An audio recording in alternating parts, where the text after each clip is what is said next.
नमस्कार साथियों, हम लोग मनुस्मृति का अष्टमों अध्याय देख रहे हैं, जो आपका श्लोक संख्या 34 से हम लोग शुरू कर रहे हैं। 34 से हम लोग देखेंगे, जिसमें कि साथियों हम लोग 7-8 श्लोक हम लोग देखेंगे। तो मनुस्मृति में बार बार कह रहा हूँ, मनुस्मृति से मेरा वीडियो बनाने का ये मकसद है। हम ये नहीं कहते हैं कि आप अपने घर में परिवार को मनुस्मृति के अनुसार से चलाइए।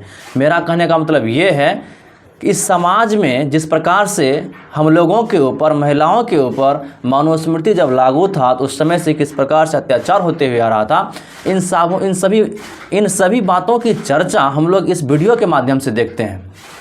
तो साथियों, आपको सभी धार्मिक ग्रंथ पढ़नी चाहिए। उसमें देखनी ये है कि किस प्रकार से उलझुल बातें छापी गई है और लिखी गई है, और किस प्रकार से इस देश में ब्राह्मणवाद इस देश के मूल निवासी पर एक षड्यंत्र के द्वारा उसको गुलाम बनाने का काम किया है। तो साथियों, मनुस्मृति के अनुसार कहा जाता है, यदि कोई भी इंसान है, यदि उसके पास यदि धन है, तो वह राजा जो है उसके धन का 8वां और 9वां हिस्सा लेके उसके बाद फिर उसको धन देता है। साथियों, वही यदि ब्राह्मण है तो ब्राह्मण का जो सभी धन ब्राह्मण का ही हो जाता है। यदि कोई झूठ बोलता है तो उसका साथियों सिर्फ 8वां हिस्सा लेता है और शेष हिस्सा उसको दे देता है। लेकिन जो सत्य बोलता है, जो सच्चाई की बात करता है, उसका 8वां और 9वां हिस्सा क्यों ले लेता है?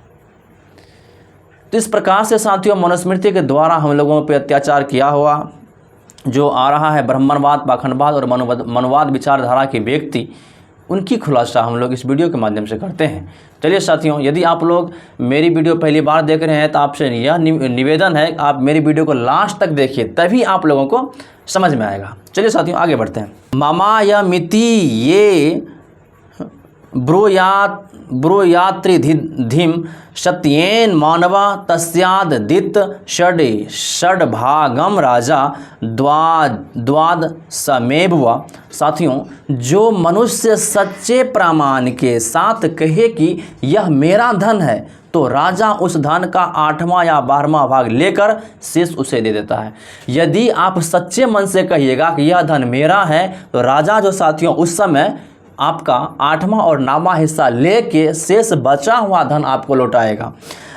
अनृतम तु वद नंद नड्यः स्ववित्तस्याम सम अष्टमम तस्येन व निधानस्य संख्यायाल्पि यशी कलाम। साथियों, जो झूठ ही कहे कि यह मेरा धन है, उससे राजा उसके धन का 8वां भाग दंड में अथवा उस धन की जो संख्या हो उसका कुछ अंश दंड करें। साथियों, जो झूठ बोलता है कि यह धन मेरा है, उससे सिर्फ 8वां ही भाग लेगा दंड के रूप में, या कुछ हिस्सा लेगा और उसके बाद शेष उसको लौटा दिया। आगे का श्लोक है साथियों, विद्वामस्तु ब्राह्मणो दृष्ट्वा पूर्वापनिहितं निधिम अशेषतोप्यादित सर्वास्याधिप तिहरी सह। साथियों, विद्वान ब्राह्मण पहले से रखे हुए धन को संपूर्ण ले लें, क्योंकि वह सबका स्वामी है। जो विद्वान ब्राह्मण है वह सबका धन, उसका जो पहले से जो धन है वह सब धन ले ले, क्योंकि वह सबका क्या है? स्वामी है।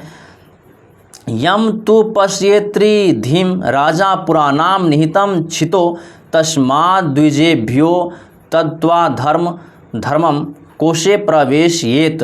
साथियों, पृथ्वी में गरे हुए प्राचीन धन को देखे तो राजा उसमें से आधा ब्राह्मणों को कर दें, आधा अपने खाने में रखवा दें, आधा अपने खजाने में रखवा दें। साथियों, पृथ्वी में जो गरे हुए धन है, यदि कोई व्यक्ति पृथ्वी के अंदर कुछ धन को गाड़ कर रखता है, संचित कर रखता है, तो साथियों उसमें से आधा धन आप क्या करें? ब्राह्मण को दे दें। शेष जो बचा हुआ भाग आपका आधा बच गया है, वह आप खजाने के रूप में रखें।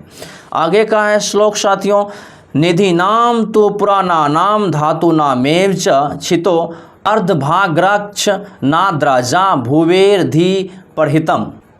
साथियों, कहा गया है कि पृथ्वी में गड़े हुए पुराने द्रव्य और धातुओं की रक्षा करने के कारण आधे भाग का स्वामी राजा होता है, क्योंकि वह भूमि का स्वामी है। साथियों, यदि आप पृथ्वी के अंदर या भूमि के अंदर कुछ यदि आप उसके अंदर गाड़ के रखते हैं, कुछ भी रखते हैं, उसका आधा मालिक आपका राजा हो जाता है, क्योंकि वह भूमि का क्या है, स्वामी है। और शेष जो बचा हुआ भाग है वो आपका हो जाता है।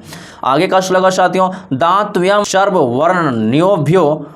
सर्ववर्णोभ्यो राज्ञ चोरे हृतम धनम राजा तदुपयु अजान स्वोर अस्यापनोति किलभिषम। साथियों, चोरों से चुराए हुए धन को प्राप्त कर राजा सब स्वर्णों के स्वामी को दे दे। यदि राजा स्वयं उसका उपभोग करे तो उसे चोरी का पाप लगता है। साथियों, यदि कोई चोर आता है धन चुरा के यदि राजा के पास चलाता है, वह सारा धन ब्राह्मण को दे दें। यदि ब्राह्मण को नहीं देता है, यदि राजा रख लेता है, तो सारा पाप राजा को लगता है। आगे का श्लोक है साथियों, जाति जान पदान धर्मो अश्रेणी धर्मोश्च धर्मवीत समीक्ष्य कुल धर्माश्च स्वधर्म प्रतिपादयेत। साथियों, धर्मज्ञ राजा जाति धर्म, देश धर्म, श्रेणी धर्म तथा कुल धर्म की समीक्षा करके उनके अनुकूल ही अपने धर्म की व्यवस्था करें। साथियों, जो धर्मज्ञ राजा है, जो राजा धार्मिक है, वह जाति धर्म, जात के आधार पे, देश धर्म, देश के आधार पर और श्रेणी के आधार पर कुल धर्म की समीक्षा करके उनके अनुकूल ही अपने धर्म की व्यवस्था करें। स्वामी कर्माणि कुर्वाणा दूरे संतोपि मानवा प्रिया भवन्ति लोकस्य स्वे स्वे कर्मण्य व अस्थिता। साथियों, अपने नित्य के कर्मों को कराता हुआ मनुष्य दूर होते हुए भी अपने अपने नित्य नैमित्तिक कार्य में अवस्थित होने के कारण संसार का प्रिय हो जाता है। साथियों, अपने नित्य के कर्म, अपने जो नित्य कर्म करता है वह और मनुष्य दूर होते हुए भी, अपने नित्य कर्म से मनुष्य दूर होते हुए भी अपने अपने नित्य नैमित्तिक कार्यों में अवस्थित होने के कारण संसार का क्या हो जाता है, प्रिय हो जाता है। नोपदाप्त ये तस्वयं कार्यम राजा नाप्यस्य पुरुषा न च प्राप्ति तम न्यायेन ग्रसेदर्थम कथश्चन। साथियों, राजा अथवा राजा का प्रतिनिधि जो न्यायकर्ता कहलाता है, स्वयं मामला खड़ा न करें और दूसरे से धन पाने की इच्छा से कभी भी मुकदमे को खारिज ना करें। साथियों, राजा अथवा राजा का प्रतिनिधित्व स्वयं मामला खड़ा ना करें। जो राजा है और उसका जो प्रतिनिधित्व करता है वह स्वयं जो है मामला खड़ा नहीं करे और दूसरे से धन पाने की इच्छा से कभी मुकदमे की खारिज ना करें। यदि दूसरे का कोई धन हड़प लेता है, उसे मुकदमे का खारिज ना करें। यथा नैत्य स्त्रीक पाते मृगस्य मृगयूह पदम नयेत तथा नुमानेन धर्मस्य नृपति पदम। साथियों, जैसे व्याध गिरे हुए लहू के द्वारा मृग के स्थान तक पहुंच जाता है, वैसे राजा अनुमान के द्वारा धर्म के तत्व तक पहुंच जाए। कह रहा है साथियों, जैसे बाघ जो है लहू के द्वारा जो है मृग जानवर, मतलब साथियों बाघ जो है लहू के द्वारा, रक्त के द्वारा, खून के अनुभव से मृत जानवर के पास पहुंच जाता है, वैसे ही राजा एक अनुमान से धर्म के तत्व तक पहुंचा जा सकता है राजा को। आगे का श्लोक है साथियों, सत्यम धर्म च संपश्येदात्मान मत साक्षिणा देशम रूपम च कालम च व्यवहारी विधो स्थितः। साथियों, राजा न्यायासन पर स्थिर होकर सत्य, धन, आत्मा, साक्षी, देश, रूप और काल इन सब को देखें। साथियों, राजा जो है न्यायासन पर स्थित, मतलब न्यायासन अपने गद्दी पर बैठकर स्थित होकर वह सत्य को, धन को, आत्मा, साक्षी, देश, रूप और काल को, इन सबों को देखें।